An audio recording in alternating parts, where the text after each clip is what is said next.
ngareneng di kantor moal nepi ka buluan belut ge beda we anger. Ustad jeung koboy dangdut dina onangan tara bareng beda Pak. Di beda-beda.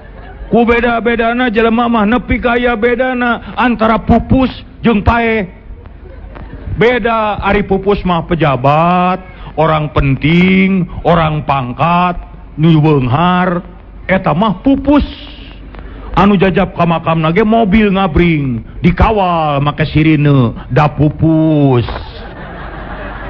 Upami paeh mah mangga tingali jalmi nu teu aya kagableg anu nganterkeun ka makam teh opatan bari ngarobrol we mawa keni da paeh eta mah. Untung di urang macan aya di Jakarta mah Kang Ibing gogodeg. Di Jakarta mah kuburan ge geus di kelas-kelas. Kuburan aya kelas 1, aya kelas 2, bari sarua di ruang. Da henteu sugan bade di kelas 1 Bapak dikurebkeunana. Sumuhun ngagalina rada jero. Abdi mah teu aya biaya di kelas 3 wae. Bisa, tapi sukuna nolol. Teu bisa. Nah, kabina-bina teuing. Atuh meureun kacipta di kuburan jelema teu gabeleg marancung ceker. Mara ke sapatu kelenci. Ya. Geus keun bae ka mana we ceramah mah. Penting marame we. Udah teu make siri mau bubar bangsa aing mah. Tah. Kade Bu, Pak. Ya Allah ya Robi ya, lamun hayang nyaho jelema sarua di mana? Cobi tinggal di lebat masjid.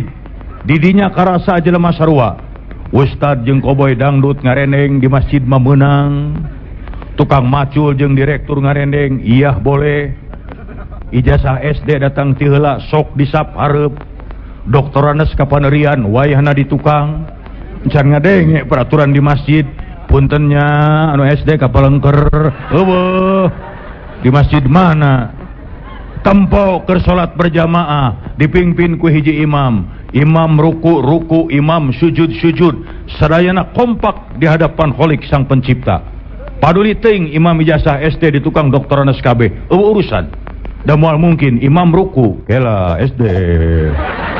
Doktoranes moal miluan atuh bisa.